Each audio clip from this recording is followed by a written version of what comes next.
I'm Pam. I'm a mother of 3 children, and my youngest son Wesley lives in residential care. He's living with 3 other people, and he relies on staff 24 hours a day to care for him.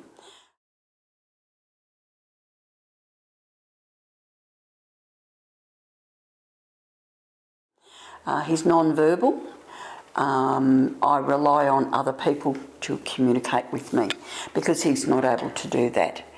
I heavily rely on that because if anything happens, he can't tell me.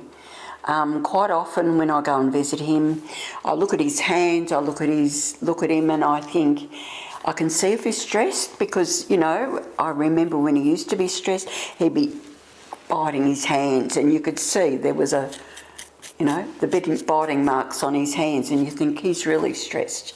But when you see him, sometimes you can see that he's calm, his skin's good, he's smiling, he's happy, and that makes you feel good.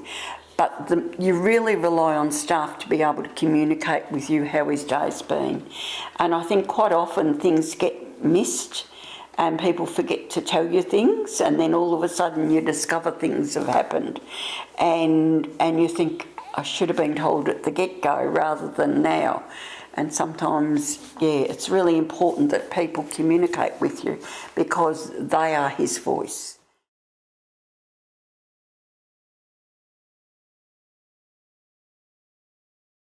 I was phoned by management and told that he was hit over the head.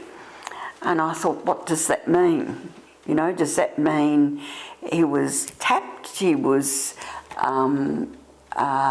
hit with something, or what does it mean? And I asked a few questions and they were inquiring about it with something that had been reported to them. So it was just the whole situation of finding out actually what happened. And I couldn't even ask who it was.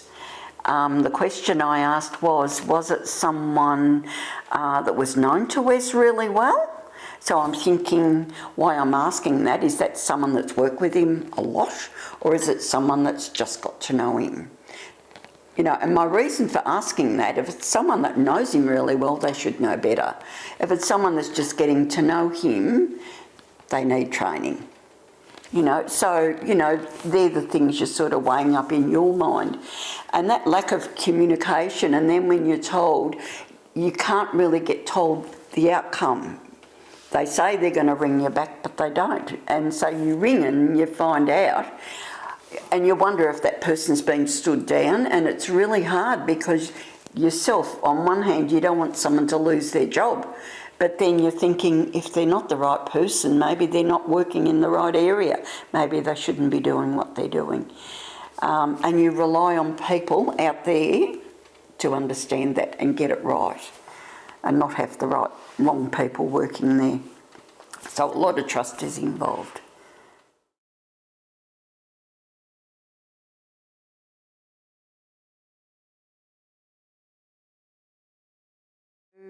I think sometimes you accept things the way they are rather than question things all the time.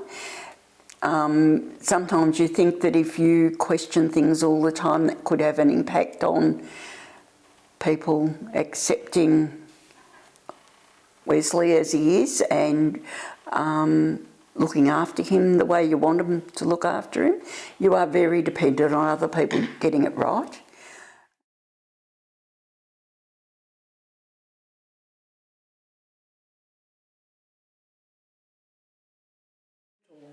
Yeah, I think it is really important to know the rules and know what's right and what's wrong and make sure that things are done the right way, because I think that the residents are completely dependent on the staff getting it right, and if they don't, it has an impact on them all.